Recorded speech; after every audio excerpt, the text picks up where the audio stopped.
பூராட நட்சத்திரக்காரர்களுக்கு கடுவெளி அப்படிங்கிற ஊரு தஞ்சாவூர் மாவட்டத்தில் இருக்கக்கூடிய ஆகாசபுரீஸ்வரர். இங்க இருக்கக்கூடிய அம்பாள் வந்து மங்களாம்பிகைன்னு பேரு. ஒரு 2000 ஆண்டு பழமை வாய்ந்த ஒரு கோவில்.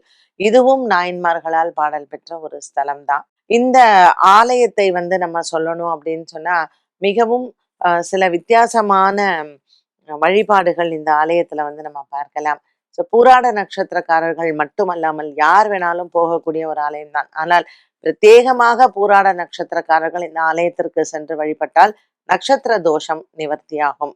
இங்க இருக்கக்கூடிய சுவாமிக்கு வந்து பாத்தீங்கன்னா வாசனை திரவியங்கள் வந்து ரொம்ப பிடித்தமான ஒன்று. அதனால புனுகு, ஜவ்வாது இது போன்ற வாசனை திரவியங்களை வந்து சுவாமிக்கு வந்து அர்ப்பணிக்கிறார்கள். அதே மாதிரி பூராட நட்சத்திரக்காரர்கள் வந்து இங்க தோஷ நிவர்த்திக்கு என்ன பண்ணணும்னா சாம்பிராணி வந்து அங்க சுவாமிக்கு போடுறது அப்படிங்கிறது ஒரு வழக்கம் இருக்கு. ஸோ நீங்க பூராட நட்சத்திரமா இருந்தா இந்த கோவிலுக்கு போகும்பொழுது பொடி செய்த சாம்பிராணியை எடுத்துட்டு போங்க. இங்க சுவாமிக்கு அர்ப்பணிக்கிறது ஒரு விசேஷம். நீங்க நினைச்சது நடந்துருச்சு அப்படின்னு சொன்னா நன்றிக்காக நம்ம வந்து சுவாமிக்கு ஒண்ணு பண்ணுவோம் இல்லையா? அப்போ ஜவ்வாது, புனுகு இதெல்லாம் வாங்கி கொண்டு போய் கொடுங்க. இது மட்டும் இல்ல, அந்த சுவாமிக்கு நெய்வேத்தியங்களுமே கேசரி, வெள்ளை கொழக்கட்டை இதெல்லாம் ரொம்ப பிடிக்கும். அதனால நீங்க நெய்வேத்தியம் பண்ணும் பொழுதும் இந்த மாதிரியான நெய்வேத்தியங்களை பண்ணால் இறைவனுக்கு மனதிற்கு பிடித்த நெய்வேத்தியங்களை அர்ப்பணிக்கிறதும் இங்க வந்து நன்றி செலுத்துதல் அப்படின்னு சொல்றாங்க.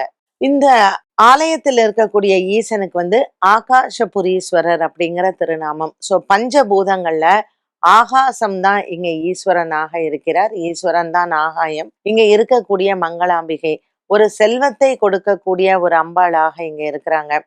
இதுல குறிப்பா என்ன சொல்றாங்கன்னா, கடவுளே இல்ல, எனக்கு வாஸ்து நம்பிக்கை எல்லாம் இல்ல அப்படிங்கிறவங்க கூட வீடு கட்டுறதுக்கு முன்னாடி இந்த ஆலயத்துல வந்து சிவபெருமானை தரிசித்து விட்டு அம்பாளுக்கும் ஒரு அர்ச்சனையை செய்து விட்டு தங்களினுடைய வீட்டை அவங்க கட்டினாங்க அப்படின்னா ரொம்ப செல்வ செழிப்பா இருக்கும் அப்படிங்கிறது இன்னைக்குமே பக்தர்களிடையில் அந்த நம்பிக்கை வந்து இருக்கு.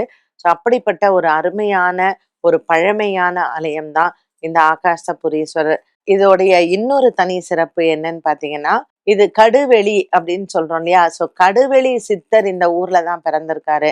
கடுவெளி சித்தர் வந்து கோவில் வாசல்ல உட்கார்ந்து சுவாமியை தானம் பண்ணும் பொழுது நந்திதேவர் கோவிலுக்கு வெளியே வந்து கடுவெளி சித்தரை வணங்கியதாக புராணங்கள் உண்டு. இந்த ஆலயத்துல வாசல்ல இருக்கக்கூடிய மரம், அதிலிருந்து இங்க உள்ள இருக்கக்கூடிய ஈசன் எல்லாமே சிறப்புகள் வாய்ந்ததுதான். இன்னைக்கும் சித்தர்கள் பல பேர் இங்க வந்து வாழக்கூடிய ஒரு ஆலயமாகவும் இந்த ஆலயம் இருக்கு.